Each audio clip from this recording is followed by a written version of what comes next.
Plant आप देख सकते हैं इसका। तो यहाँ मेरे पास 2 वैरायटी के बीज होते हैं। एक तो होता है छोटा वाला, लेकिन इस समय इसका बड़ा बीज है। तो रिज़ल्ट आपके सामने है। तो किस तरह से हम लोग ग्रो करते हैं और प्लांट बनाते हैं, और बाद में इन्हें ग्राफ्टिंग भी करना पड़ता है। तो इस तरह से आप आसानी से ग्रो कर सकते हैं।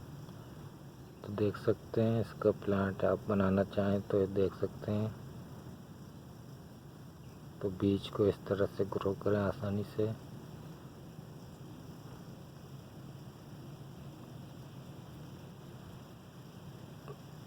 तो इस तरह का जो वैरायटी होता है आप लोगों के सामने है।